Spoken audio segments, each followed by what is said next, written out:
তাশরিক কোন দিনগুলোতে পড়তে হয় এবং এর বিধান কি? কোনো অংশীদারের নিয়ত গলদ হলে কি সবার কোরবানি নষ্ট হয়ে যাবে? প্রবাসীরা প্রবাস থেকে হজ করলে কি ফরজ আদায় হবে? রেজিস্ট্রেশন ছাড়া হজ পালন করলে সে হজ কি কবুল হবে? হাজিদের উপর ঈদুল আজহার দেশে ঈদুল আজহায় দেশে কোরবানি করা কি আবশ্যক? বর্তমান মা চাচিরা নামাজ রোজা করে আবার কথায় কথায় বলে আল্লাহও লাগে হিল্লাও লাগে, তাদের এই ধরনের কথা কি শিরক হবে কিনা? কোনো অংশীদারের নিয়ত গলদ হলে কি সবার কোরবানি নষ্ট হয়ে যাবে? কোনো অংশীদারের যদি নিয়তের ভিতরে ভেজাল থাকে, তিনি মানুষকে দেখানোর জন্য করেছেন, সামাজিক মর্যাদা রক্ষার জন্য কোরবানি করেছেন, কিংবা গোশত খাওয়ার উদ্দেশ্যে কোরবানি করেছেন, তাহলে সেক্ষেত্রে একই গরুতে একাধিক ব্যক্তি অংশগ্রহণ করেছেন, বাকি যাদের এখলাস ছিল, নিয়ত ভালো ছিল, তাদেরটা নষ্ট হয়ে যাবে কিনা, এটা নিয়ে দুটি মত পাওয়া যায় সচরাচর।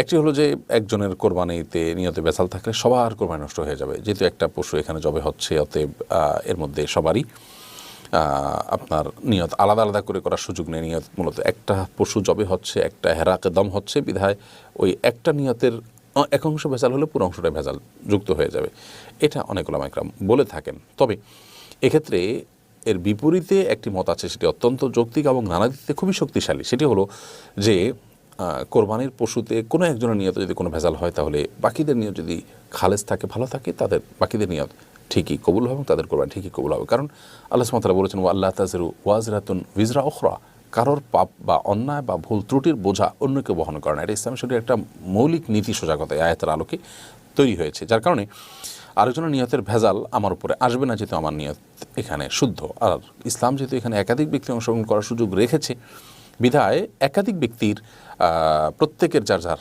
নিয়তটির অনুপাতে তার আমল নির্ভর করবে। ইন্নামাল আমালু বিন্নিয়াত, তার আমল তার নিয়ত অনুযায়ী, আমার আমল আমার নিয়ত অনুযায়ী নির্ভর করবে। সেই হিসাবে অন্যের নিয়ত ভেজাল থাকলেও আমার কোরবানি হয়ে যাবে ইনশাআল্লাহ তাআলা। তবে যদি আপনার সামর্থ্য থাকে, তাহলে সেক্ষেত্রে এই জাতীয় যৌথ বা আপনার একাধিক ব্যক্তির অংশগ্রহণে কোরবানি করার চাইতে একাকী কোরবানি, সেটা একটা ছাগল হতে পারে, করাটা অবশ্যই অধিকতর উত্তম। এরপর প্রশ্ন হলো, প্রবাসীরা প্রবাস থেকে হজ করলে কি ফরজ আদায় হবে নাকি নিজ দেশ থেকেই আসতে হবে? প্রবাসীরা প্রবাস থেকে যদি হজ করেন, তাহলে তাদের ফরজ হজ আদায় হয়ে যাবে। সৌদি প্রবাসী কিংবা মিডল ইস্ট প্রবাসী কেউ যদি মক্কা তাদের কাছে অল্প খরচে তারা গিয়ে হজ করে ফেলতে পারেন, তাহলে তাদের ফরজ হজ আদায় হয়ে যাবে। ফরজ হজ নিজ জায়গা থেকে যেই তাকে এসে করতে হবে, ব্যাপারটা সেরকম নয়। আর এর বিপরীতে যারা বদলি হজ করাবেন, অনেকে আছেন শারীরিকভাবে অক্ষম কিন্তু আর্থিকভাবে সক্ষম, এরকম ব্যক্তি যারা আছেন আর্থিকভাবে সচ্ছল, তাদের উপর হজ ফরজ হওয়ার মতো টাকা আছে, আবার শারীরিকভাবে তারা অক্ষম অপারক, তাহলে সেক্ষেত্রে তারা বদলি হজ করাবেন অন্য কাউকে দিয়ে।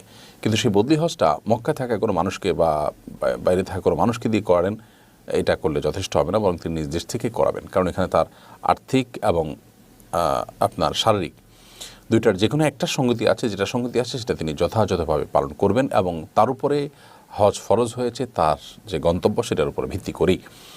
প্রবাসীদেরটা কিছুটা ব্যতিক্রম।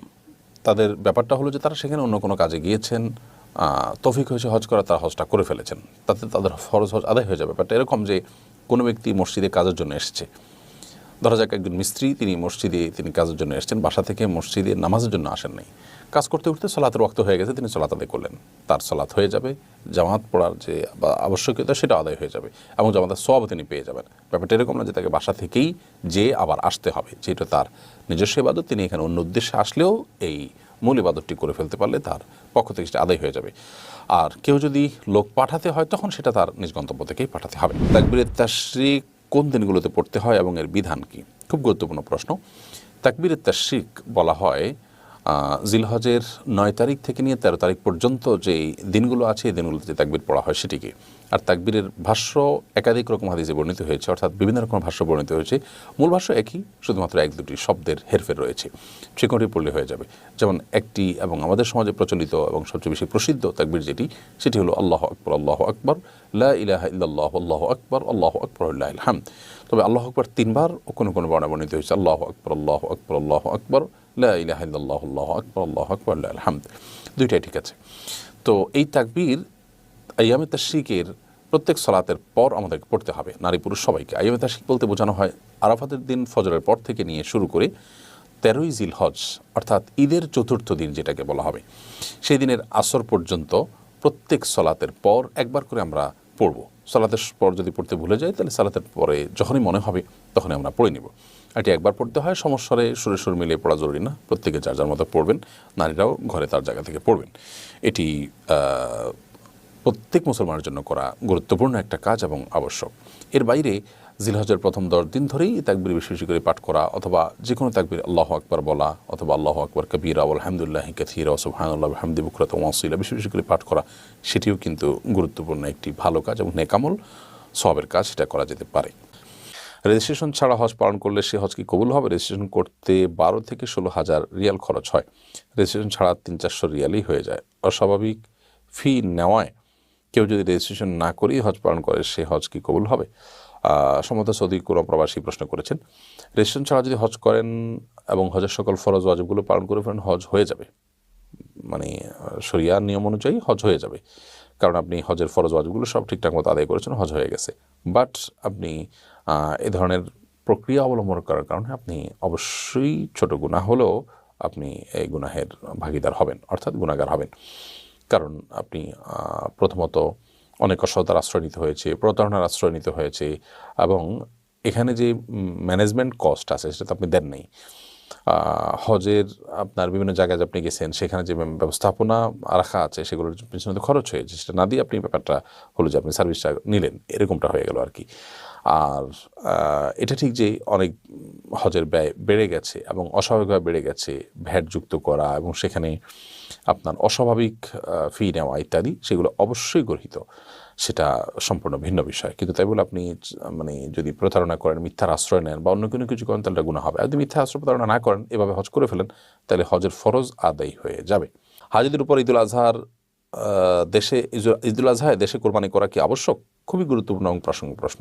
যারা হজে গিয়েছেন, তারা হজে গিয়ে তিনি যদি তামাত্তু হজ করে থাকেন, হজে কেরান করে থাকেন, তাহলে তিনি দমে শুকর সেখানে দিবেনই, যেটাকে সেখানে কোরবানি বলি আমরা, হাজিরা যেটা করে থাকেন সেটা তারা দিবেনই।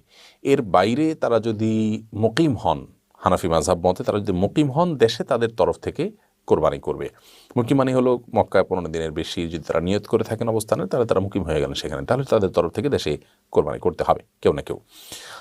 আর যদি তারা 15 দিনের কম মক্কায় অবস্থান করেন একই সাথে, তাহলে সেক্ষেত্রে তারা মুসাফির থাকবেন, মুসাফির কোরবানি প্রযোজ্য হয়। এটা হলো ফুকাহা হানাফের মত। অবশ্য আরব উলামা ইকরাম, সৌদি আরবের স্কলারগণ এবং আর অনেকের মত হলো যে হাজী সাহেবদের উপরে দেশে বা অন্য কোথাও আর কোনো কোরবানি বর্তায় না। হাজী সাহেবদের উপর ফুকাহা হানাফের মত অনুযায়ী 15 দিনের বেশি নিয়ত করলে, মক্কাতে এই দিনের বেশি, এতদিনের বেশি নিয়ত করলে তিনি মুকিম, যার কারণে তারপর দুইটা বর্তায় কোরবানি। একটা হলো দমে শুকর, যেটা হজের কারণে, আর একটা হলো সচ্ছল হওয়ার কারণে কোরবানি। সেটা সৌদিতে হতে পারে, দেশে হতে পারে, হানাফের মত। আর এর বাইরে অনেক উলামা ইকরাম মত, বিশেষ সৌদি আরব উলামা ইকরামের অনেকের মত যে হাজী সাহেবদের উপর একটা কোরবানি প্রযোজ্য হবে, সেটা হলো দমে শুকর, আর সাধারণ কোরবানি যেটা, এটা তাদের উপর প্রযোজ্য হবে না। বর্তমান মা চাচিরা নামাজ রোজা করে আবার কথায় কথায় বলে আল্লাহও লাগে হিল্লাও লাগে, তাদের এ ধরনের কথা কি শিরক হবে কিনা? হ্যাঁ, অবশ্যই শিরক হবে, তবে এতে ঈমান যাওয়ার মতো বড় শিরক হবে না, কিন্তু শিরক হবে, শিরক আসগর বা ছোট শিরক অবশ্যই হবে, এবং এরকম কথা বলা উচিত না। আল্লাহ রাব্বুল আলামিন তিনি যথেষ্ট, হাসবি আল্লাহ, আল্লাহ আমাদেরকে কোরআন শিক্ষা দিয়েছেন, আমরা বলবো আল্লাহ আমার জন্য যথেষ্ট। অতএব আমি যদি বলি আল্লাহও লাগে সাথে হিল্লাও লাগে, অর্থাৎ আল্লাহ একা পারে না, নাউজুবিল্লাহ, হিল্লার প্রয়োজন হয়, তাহলে এটা আল্লাহ সম্পর্কে আমার অজ্ঞানতার প্রমাণ, এরকম বললে শিরক হবে এবং গুনাহ হবে। এটা অ্যাভয়েড